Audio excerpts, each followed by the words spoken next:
I'm going to date myself with not doing that right away, and I'm also going to date myself, I guess, by saying that I remember out canvassing in 1982 and how I was in Fairview, Saskatoon Fairview, and I remember people literally crying because they could not vote for us because they were so desperate for mortgage rate relief.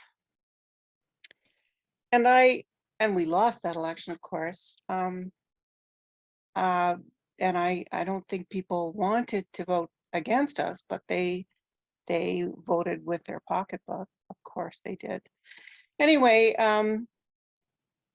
but I don't really think we ever learned a lesson from that election. And I think for several decades, you know, after that, certainly in, you know, the 90s, and afterwards, the NDP seemed to pride itself on being good fiscal managers. But I feel like all it's done is really give us a enduring reputation for austerity. Sorry, I gotta, anyway, I I feel like it's caused a lot of hardship with our relationship with rural communities, and I feel like, sorry. Anyway, I'd like you to sort of address that sort of, you know, dichotomy, that difficulty, and talk about how it affected how you governed in the early 2000s, and you know how you sort of balance that. That's really all I have to ask.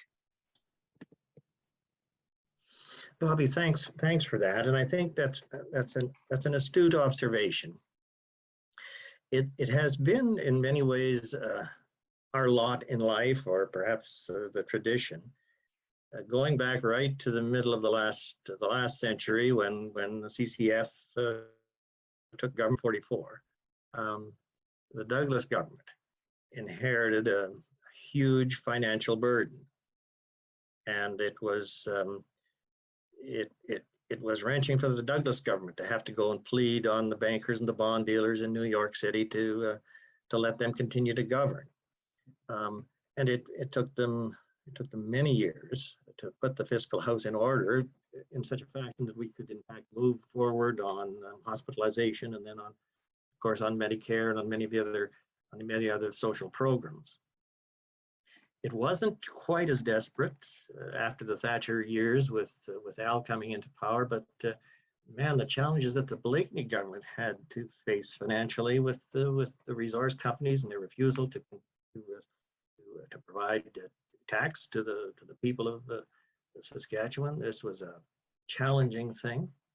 And of course, I've talked tonight about the most desperate situation that the Romano government, and it has made us, in some ways, and I don't really apologize for it, but it has made us fiscally conservative. It is an interesting thing about the party in Saskatchewan.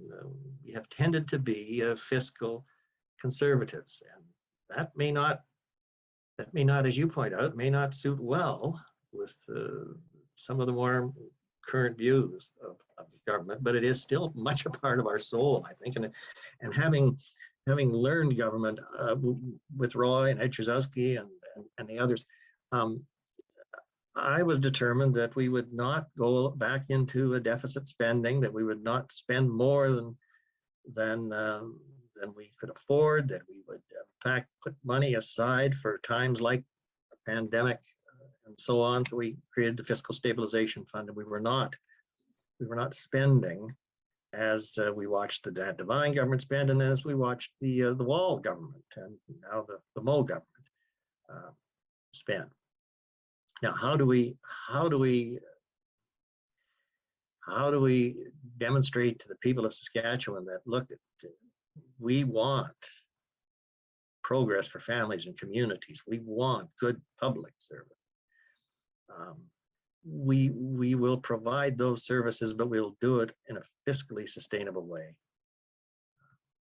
Now, again, it's 30 years since Roy was elected premier. It's 20 years since I was elected premier. And new occasions teach new duties, and our current caucus and our current party will think these things through, and maybe new and better strategies.